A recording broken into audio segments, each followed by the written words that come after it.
अस्सलाम वालेकुम प्यारे प्यारे दोस्तों, क्या हाल है आप सब लोगों के। उम्मीद है आप सब लोग ठीक होंगे, खुश होंगे। माह रमज़ान बहुत अच्छा गुज़र रहा होगा आप लोगों का। तो आज का व्लॉग शुरू करते हैं यहाँ से। मैं आपको दिखा रही हूँ अपने ईद के ड्रेसेस। ये मैंने ख़रीदे हैं सो कमाल से। 2 पीस सूट हैं, 2 2 पीस हैं और 1 शर्ट है। तीनों ही एम्ब्रॉयडर्ड हैं और इनके जो ट्राउज़र हैं वो मैंने सिलने के लिए दिए हुए हैं। 2 पीस ये हैं कि दुपट्टा और शर्ट है। इस दफ़ा मैंने सारे ही सिले हुए कपड़े लिए हैं क्योंकि सिलवाने में फिर थोड़ा सा टाइम लग जाता है और हम तो वैसे ही भाई लेट लतीफ़ हैं। तो खैर कलर भी आपको सही से नज़र नहीं आ रहे होंगे क्योंकि रात का टाइम है। इंशाल्लाह ईद के दिन मैं आपको ये सारे कपड़े दिखाऊंगी अपने। और शॉपिंग हमारी आलमोस्ट डन हो चुकी है। बच्चों के कपड़े भी आ गए, मेरे भी आ गए, हस्बैंड के भी आ गए। और जूते हमने ख़रीदे नहीं क्योंकि लास्ट मंथ ही हमने जूते ख़रीदे थे तो वही हम पहनेंगे।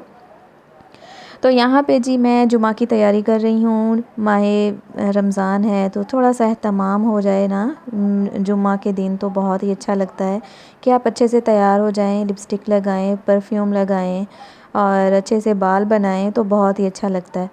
तो यहाँ पे मेरा बेटा और मेरी नंद का बेटा नमाज़ अदा कर रहे हैं। मेरे बेटे को खैर अभी नमाज़ नहीं आती, 7 साल का वो नहीं हुआ। इंशाल्लाह उससे पहले ही हम इसको नमाज़ अदा करना सिखा देंगे। तो मैं आई हूँ किचन में क्योंकि आज किचन में अफ्तारी तैयार हो रही है मेरे इन लॉज़ के लिए। मेरे देवर की फ़ैमिली और मेरी नंद की फ़ैमिली, हमने इन लोगों को बुलाया है इफ़्तार के लिए। इससे पहले मेरे देवर के घर भी हमारी इफ़्तार थी, इंशाल्लाह वो भी मैं आप लोगों से क्लिप्स शेयर कर दूँगी।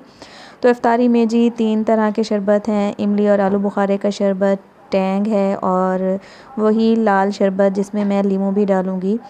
चिकन पकाऊंगी, सालन क्योंकि लेट नाइट भी खाना खा सकते हैं या फिर सहरी में भी काम आ जाता है। कोई कंफर्म नहीं है कि हम किस टाइम खाना खाते हैं क्योंकि माह रमज़ान की यही बात होती है कि रूटीन थोड़ी सी ऊपर नीचे हो जाती है। तो सबसे पहले मैं ये करती हूँ कि बेसिक जो काम है वो कर लेती हूँ। उसके बाद जी ये है कि थोड़े बहुत जो और काम है वो भी होते रहेंगे। अच्छा, जैसे ही मैंने नमाज़ अदा की तो काफ़ी ज़्यादा चीज़ें ख़त्म थी मेरे घर में। तो मैं और मेरे हस्बैंड गए हैं, बच्चे भी साथ गए थे। तो हम गए हैं ग्रॉसरी करने के लिए। तो फिर चिकन भी वहीं से ख़रीदा और बेसन भी कम था। दही भल्ले बनाने के लिए बूंदियाँ भी कम थी तो सारी चीज़ें दोबारा लाए, दही लाए। इवन के सब कुछ ही समझें कि बाहर से ख़रीदना पड़ा। घर में जो चीज़ें पड़ी थी वो ज़रा कम थी, क्वांटिटी उनकी कम थी।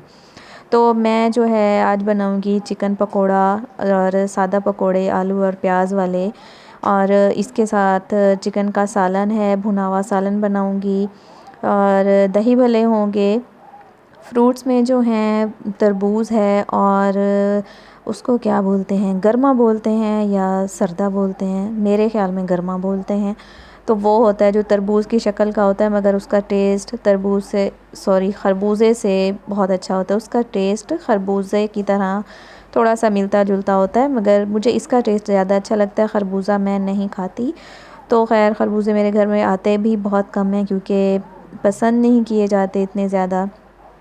तो बात कहाँ से निकली थी और कहाँ जा पहुँची। तो मैंने ये किया कि सबसे पहले जो पकाने वाला प्रोसेस था ना वो मैंने सारा शुरू कर दिया क्योंकि सालन पकता रहेगा और साथ साथ ये जो बाकी काम है ये मैं करती रहूँगी। इतनी देर में सालन मेरा पक के कंप्लीट हो जाएगा। तो सबसे पहले चिकन पकोड़ा के लिए मैं चिकन मैरिनेट कर रही हूँ। मैंने लिया है थोड़ा सा दही, अदरक लहसुन का पेस्ट और तंदूरी मसाला। आप चाहें तो सिंपल नमक मिर्च भी डाल सकते हैं। तो ये होता है कि तंदूरी मसाले का टेस्ट बहुत ही अच्छा आता है। तो इन चीज़ों को मैं अच्छी तरह से हाथ से मिक्स करूँगी और मैरिनेट होने के लिए रख दूँगी। और शाम को जब मैं पकोड़े फ्राई करूँगी तो इसके साथ फिर एंड में ये फ्राई कर लेंगे। तो एंड में मैं आपको बताऊँगी कि इसका आगे क्या प्रोसेस है जो करना है। तो प्याज मैंने जैसे ही ग्राइंड करके पकने के लिए रखे थे उसमें फिर मैंने थोड़े से वो ब्राउन हुए थे तो मैंने चिकन ऐड किया था। चिकन ऐड किया, उसका कलर थोड़ा सा चेंज हुआ तो अब मैंने इसमें स्पाइसेस ऐड किए हैं। तो सालन मैं इसलिए जल्दी बना रही हूँ कि बाकी मेरे सारे काम हाथ के हाथ होते रहेंगे क्योंकि साथ साथ किचन को भी क्लीन करना होता है। जो बर्तन धोने वाले होते हैं वो भी मैं धो लेती हूँ ताकि इफ़्तारी के टाइम इतना ज़्यादा मैस ना हो। और इफ़्तार करने के बाद तो वैसे भी बर्तन बहुत ज़्यादा जमा हो जाते हैं। तो इसमें फिर मैं ये करूँगी कि थोड़ा सा पानी डालूँगी और साथ मैंने टमाटर डाले हैं और इसको पकने के लिए छोड़ दिया है। अब जो है चिकन पकौड़े का जो बैटर है वो मैं रेडी करने लगी हूँ। इसमें मैंने डाला है बेसन और नमक और जो मैरिनेट किया हुआ चिकन था वो।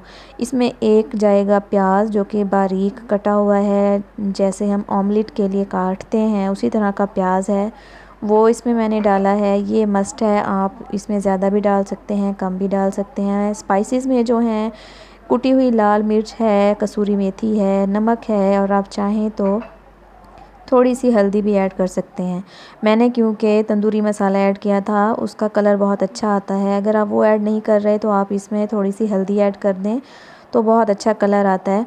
और पकोड़े जो हैं वो सारे फ्राई हो गए। ये हैं आलू और प्याज वाले पकोड़े जो सिंपल हर घर में बनते हैं, और ये चिकन पकोड़ा है, ये रेडी हो रहा है।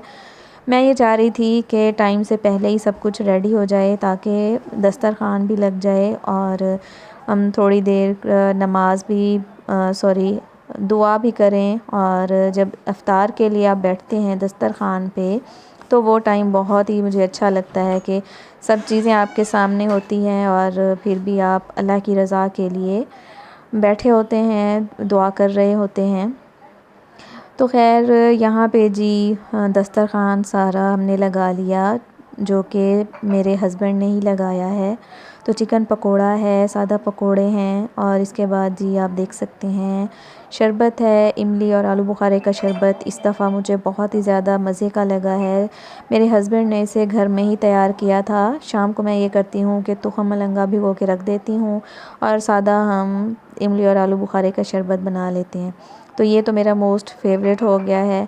इसके साथ जी खजूर है और सारी चीज़ें हम एक साथ दस्तरख़्वान पे इसलिए नहीं लगाते क्योंकि जो तरबूज़ और अगर कोई फ्रूट है तो वो सारा फिर गर्म हो जाता है, क्योंकि गर्मी काफ़ी ज़्यादा हो जाती है। ये बेसिक चीज़ें जो उसी टाइम खाई जाती हैं वो हम लगा लेते हैं। रात को देर से फिर हमने ये किया कि जिसने खाना खाना था उसने खाना खाया और ये है कि जिसने नहीं खाया तो उसने फ्रूट खा लिया। तो इस तरह से जी हमारी जो एक छोटी सी इफ़्तार पार्टी थी ये हो गई।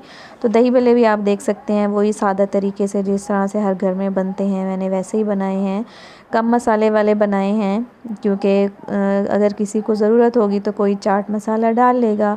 और ये मेरे देवर का बेटा है। आजकल हम सब के घरों की रौनक, क्योंकि जो सबसे छोटा बच्चा होता है ना उसी की वजह से ही घर में रौनक होती है। और माशाल्लाह से ये इतना एक्टिव है और बहुत ही प्यारा बच्चा है। मेरे साथ इसकी बहुत ज़्यादा बनती है। तो सालार मेरे साथ बैठा था और अभी तक कोई नहीं आया था। तो ये जो है ये इफ़्तार है नेक्स्ट डे की मेरी और मेरे मियाँ की। दही भल्ले मैंने नहीं बनाए थे। कल वाले जो दही भल्ले बचे थे उसमें मैंने थोड़ी सी ताज़ा दही डाली है, चाट मसाला डाला है और वही हम खाएंगे। और इमली और आलू बुखारे का शरबत है, तरबूज़ है और गरमा है। तो ये हमारी सिंपल सी इफ़्तारी है। आई होप आप लोगों को अच्छी लगेगी। Take care. अल्लाह।